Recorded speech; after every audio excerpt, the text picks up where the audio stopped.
The Aorus 7 is a new gaming laptop from Gigabyte that's available in a few different configurations. I've got a mid-range option with GTX 1660 Ti graphics here, so let's find out how it actually performs in a bunch of different games and see how it compares with other laptops.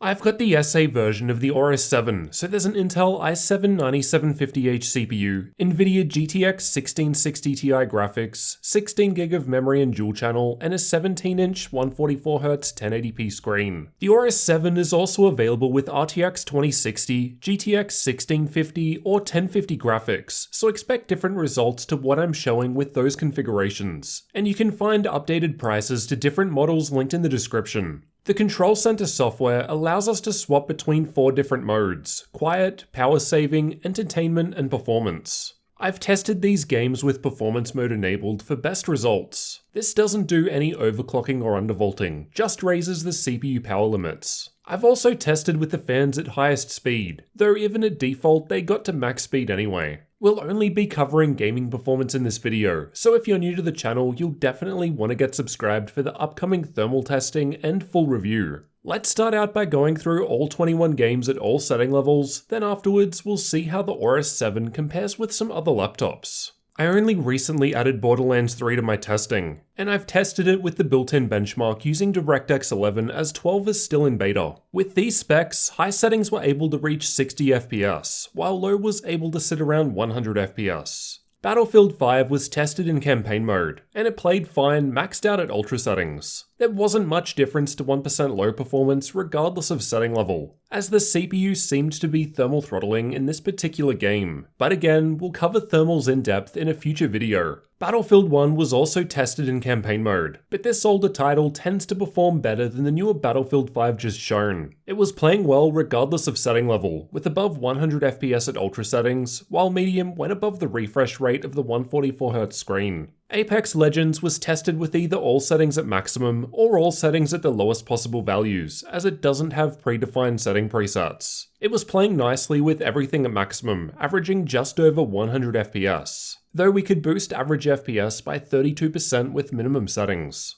Shadow of the Tomb Raider was tested with the built-in benchmark, and the results here were pretty good. Highest settings was actually slightly ahead of the Lenovo Wi-Fi 40 with same processor and graphics. But we'll see how these results compare to other laptops a bit later. Far Cry New Dawn was tested with the built-in benchmark, and the results aren't much different from other machines with an i7 CPU, as the test seems to lean more on CPU power than the graphics. Far Cry 5 was also tested with the built-in benchmark, and the results were only just slightly ahead of the newer Far Cry New Dawn results we just looked at. This is another game that we'll use to compare with some other laptops later.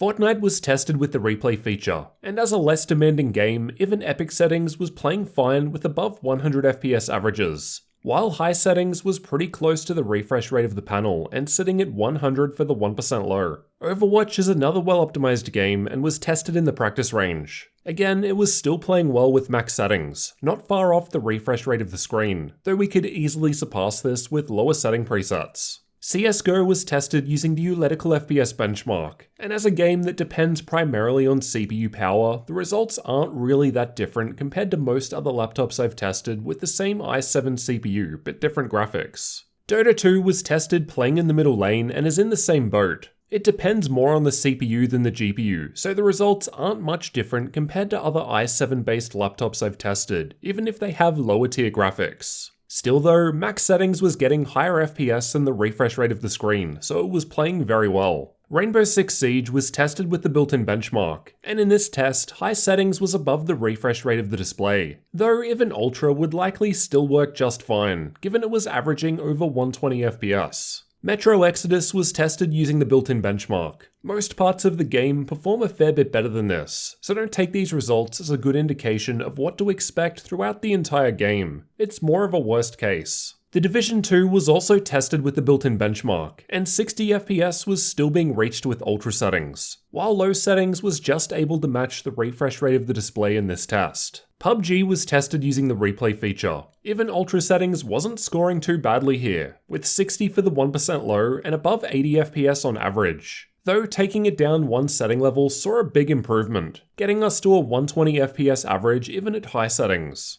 Assassin's Creed Odyssey was tested with the built-in benchmark, and although this is a CPU-heavy test and typically scores lower frame rates, it doesn't really need high results to play. 60 FPS was still possible in this test at very high settings. Watch Dogs 2 is a resource-heavy game, but still plays well enough for me with a stable 30 FPS, and ultra settings was going fine, though there's minimal visual difference between very high settings which significantly improved performance. Ghost Recon Wildlands is another resource-intensive game. Generally you need a really powerful laptop to hit 60 FPS at ultra settings, but 70 at very high should still be pretty decent. The Witcher 3 was playing fine with ultra settings, where it still averaged above 70 FPS. Though I think high would be a good sweet spot, as it's just below 100 FPS and above 60 for the 1% low. There wasn't too much to gain at lower setting levels in terms of 1% low changes either. Doom was tested using Vulkan, and this game generally reaches high frame rates no problem. Even at max settings, the average frame rate was close to the refresh rate of the screen, with well over 100 FPS for the 1% low, so it's playing very well. Strange Brigade is another game that was tested with Vulkan, but with the built-in benchmark this time. In this test, it was possible to hit 100 FPS even with the Ultra preset, while medium was right on the refresh rate of the screen. Let's also take a look at how this config of the Aorus 7 SA compares with other laptops. Use these results as a rough guide only, as they were tested at different times with different drivers. In Battlefield 5, I've got the Aorus 7 highlighted in red near similarly spec'd machines. This game was performing very closely to the Lenovo Y540 just above it in terms of average frame rate, as they've got the same specs. The 1% low from the Aorus 7 was lower comparatively, which seemed to be due to CPU thermal throttling, but I'll cover thermals in depth in a future video, so look out for that.